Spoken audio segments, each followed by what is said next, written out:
Tu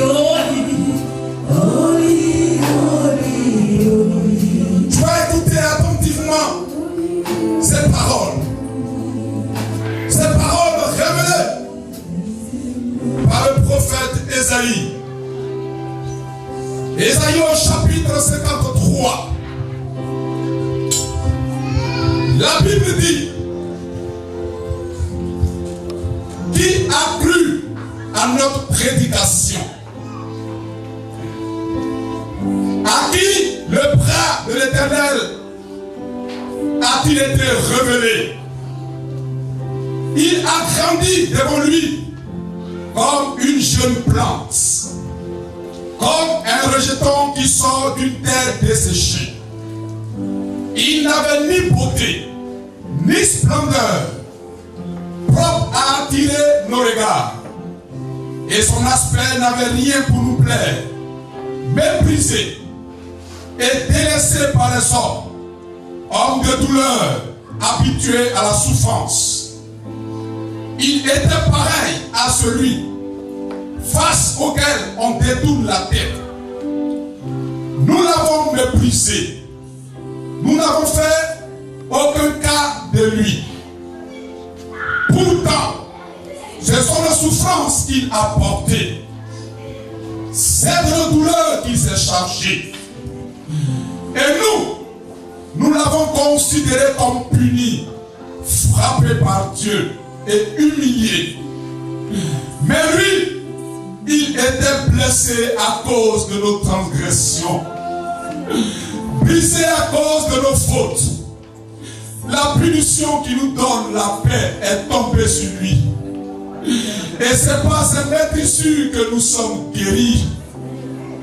Nous étions tous comme des brebis égarées. Chacun suivait sa propre voie. Et l'Éternel a fait retomber sur lui nos fautes à tous. Il a été maltraité. Il s'est humilié. Et n'a pas ouvert la bouche.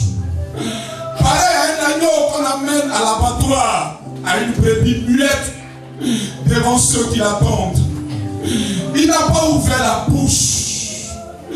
Il a été contraint à lever sous la contrainte et sous le jugement. Et dans sa génération, qui s'est inquiété de son sort, qui s'est soucié de ce qu'il était exclu de la terre des vivants, frappé à cause de la révolte de son peuple. On a mis son tombeau parmi les méchants. Sa tombe avec le riche, alors qui n'avait pas commis de violence et qui n'avait pas eu de tromperie dans sa bouche. L'Éternel a voulu le briser par la souffrance.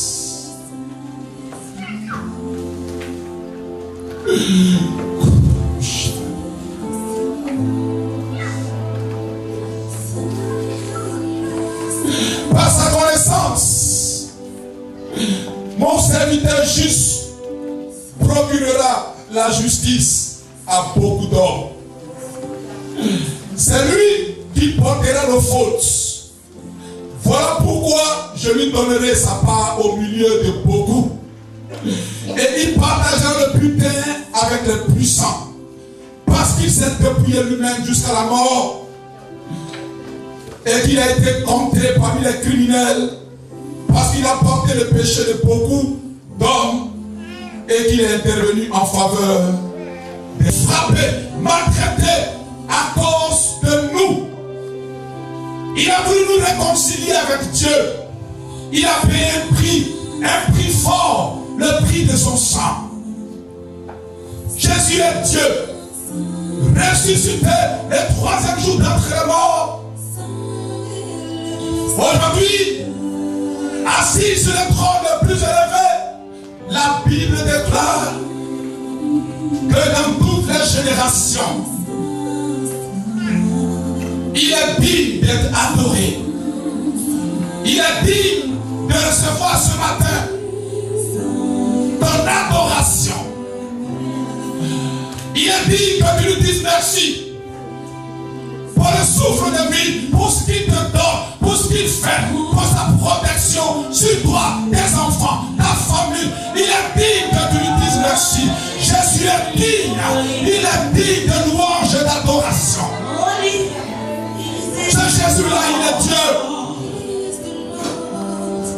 Et nous sommes des adorateurs. Et il veut qu'on adore des cœurs sincères, en esprit et en vérité. C'est pourquoi nous allons chanter ce cantique-là. Alors que tes deux mains sont levées au ciel, dans un esprit d'adoration, vois Jésus devant toi. Vois ton Seigneur devant toi. Et chante avec Jésus son cœur. Car il est présent. Il est là où toi, sois ensemble en son nom. Il est présent. Holy is the Lord.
Dans la présence de ton Dieu, tu trouves la joie. Dans la présence de ton Dieu, tu trouves la paix. Car Jésus est présent pour toi ce matin. Jésus est ton Dieu, il est ton roi. Jésus ne change pas, il ne varie pas. De génération en génération, il demeure le même.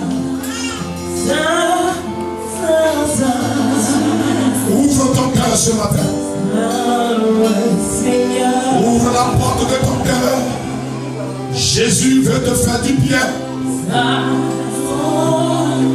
Ouvre la porte afin que le roi des gloires fasse entrer dans ton cœur. Jésus est présent. Jésus-Christ. Les pensées te disent que Jésus t'a abandonné. Les pensées te disent que Jésus n'est pas avec toi. Mais laisse-moi te dire ce matin par le Saint-Esprit que Jésus est à côté de toi. Jésus est avec toi. Jésus est plus proche de toi que tu ne peux l'imaginer. Jésus, il veut restaurer ta vie. Jésus veut régner dans ton cœur. Jésus veut consoler ton cœur. Il veut ôter de ton cœur la douleur. Le Dieu de compassion, le Dieu de la consolation. Jésus ne t'abandonnera pas. Il ne te délaissera pas. La honte et l'humiliation ne demeureront pas sur ta vie. Jésus a dit dans sa parole, il y a un temps pour pleurer, il y a un temps pour se lamenter, mais il y a aussi un temps pour être dans la joie, pour être dans la restauration, pour être dans la paix. Ce matin, que ton cœur ne soit point troublé, que ton cœur ne soit point abattu, fils de Dieu, fille de Dieu. Car ton Dieu a payé un prix afin que tu sois dans la joie. La malédiction, la condamnation ne sont pas ton partage. Tu n'es pas maudit, tu n'es pas maudite, tu n'es pas condamné. Jésus t'a libéré. La puissance de la mort n'aura pas raison sur toi, car tu vivras. Parce que le plan qu'il a prévu pour toi, ce plan ne s'est pas encore accompli. Alors tu ne mourras point. Tu resteras en vie. Et tu verras la merveille de Jésus-Christ dans ta vie. Jésus est Seigneur. Aucun Seigneur n'est au-dessus de lui. Sa seigneurie est élevée au-dessus de toute seigneurie. Jésus est roi. Et sa royauté n'a point de fin. D'éternité en éternité. De siècle en siècle. De génération en génération. Sa royauté transcende les siècles. Sa royauté transcende les générations. Jésus est Dieu pour l'éternité.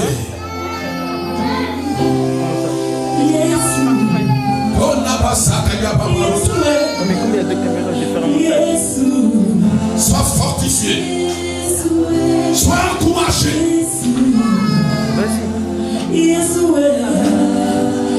Ton cœur soit béni ce matin. Puissant. Jésus est fort. Protecteur. Bouclier. Cuirasse. Jésus.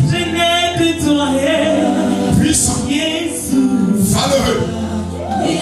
Puissant guerrier. Véritable. Vivant. Jésus. Il est présent. Jésus. Sorti de la porte. Il tient les clés de ta vie entre ses mains. Les clés de ta réussite entre ses mains. Laisse-moi te dire. Jésus ouvrira la porte. Et tu rentreras. Et tu sauras que l'Éternel ne t'a point abandonné. Tu es précieux, c'est précieux à ses yeux. Tu as de la valeur. Même si aux yeux des hommes tu n'as pas de valeur, aux yeux de Jésus tu as de la valeur. Et si par l'Éternel sonnera dans ta vie, la promesse s'accomplira pour toi. Le sang qui coule dans ta veine est un sang purifié, régénéré, restauré. Le sang de Christ coule en toi. La puissance de Jésus est en toi. Alors tu réussiras ta vie. Tu réussiras dans tes entreprises. Tu réussiras dans ton travail.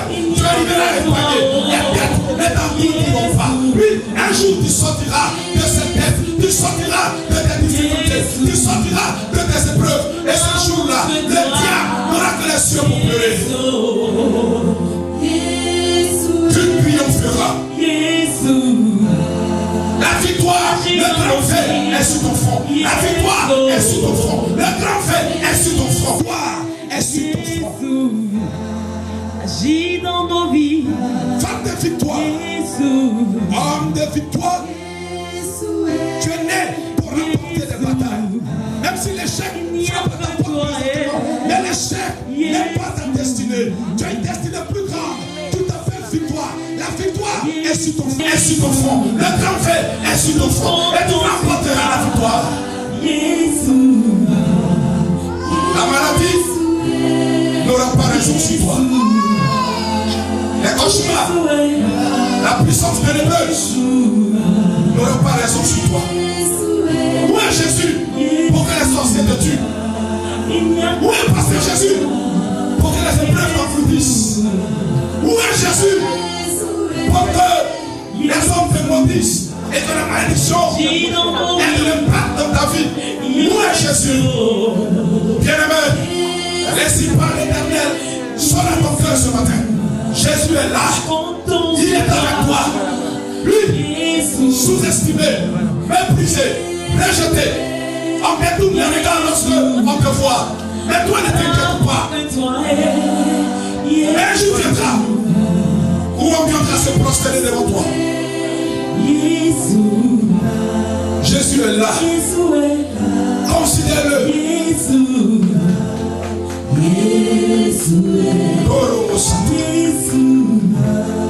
Il n'y a que toi. Lève la main droite vers le ciel.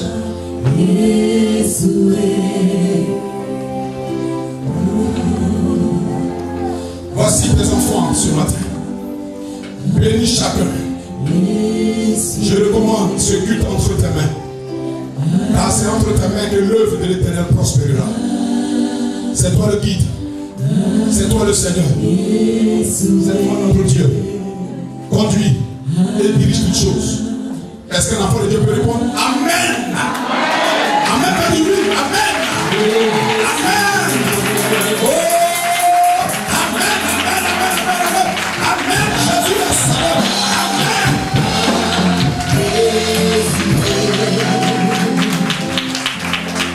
Oh, alléluia.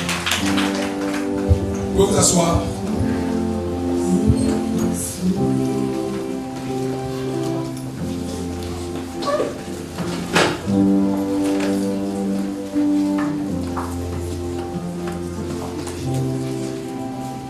Celui qui croit à ce que je vais dire, qu'il laisse simplement une main. Non, je n'ai pas encore dit. Et si tu crois à ce que je vais dire là, lève simplement une main.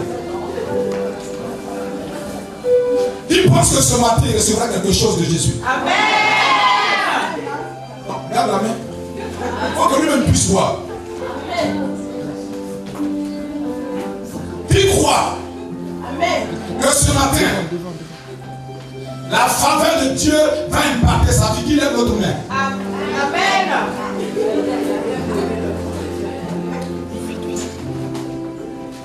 Maintenant, toi maintenant qui vas croire ce que je vais dire, tu vas te tenir debout. Non, je n'ai pas encore dit. Parce que c'est ce qu'on appelle l'audace, la foi, c'est ça. Or, la foi est toujours récompensée. Donc, je vais t'amener ce matin à poser des actes de foi. Pas pour mes cieux à moi, non. Parce que mes cieux ne peuvent pas t'exaucer. Mais pour les cieux, l'esprit pour lequel nous sommes là, il faut qu'ils voient dans l'audace. Alors que tes deux mains sont levées, parce qu'une main signifie quelque chose, l'autre main signifie quelque chose. Maintenant, si tu crois que ce que tu vas recevoir là, tu vas aller avec ça à la maison, tu es pas debout. Celui qui croit que ce qu'il va recevoir, il va aller avec ça à la maison. Parce qu'il y a une chose de le recevoir, une autre chose de partir avec ça à la maison. Donc ça veut dire que toi qui t'es tenu debout, tu crois que ce que tu vas recevoir, tu iras avec ça à la maison. Avec ça à la maison. Maintenant dis à celui qui a béni notre main droite, notre main gauche, et différent de sorte que tu ailles à la maison avec toutes ces bénédictions-là. Il faut lui démontrer que tu es reconnaissant. Tu es reconnaissant.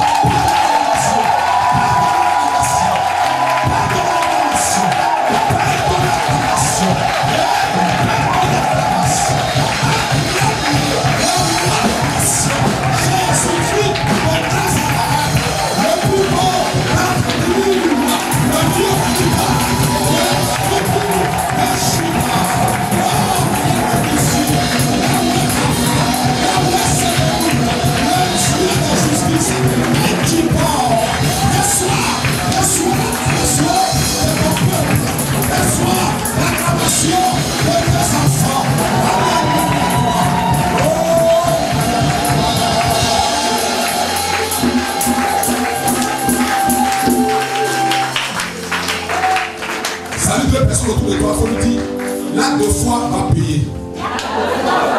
Ça va payer.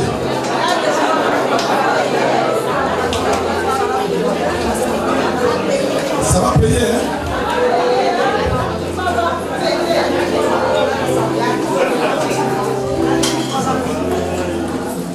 Amen. soir. Le culte, on va le faire en deux phases. La première phase sera une phase de prédication, l'autre phase, une phase de prière et de travail selon la recommandation que Dieu a mis dans mon cœur. Alléluia. Soyez très disposés, très attentifs parce que nous sommes dans le mois de septembre, le 9e mois de l'année. Et sachez que à partir du 9e mois jusqu'au 12e mois, le terrain spirituel est très favorable.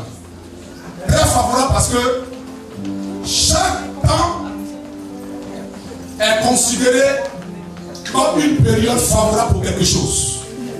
Vous verrez que ceux qui travaillent dans les plantations, ceux qui ont pour vocation soit la vigne ou soit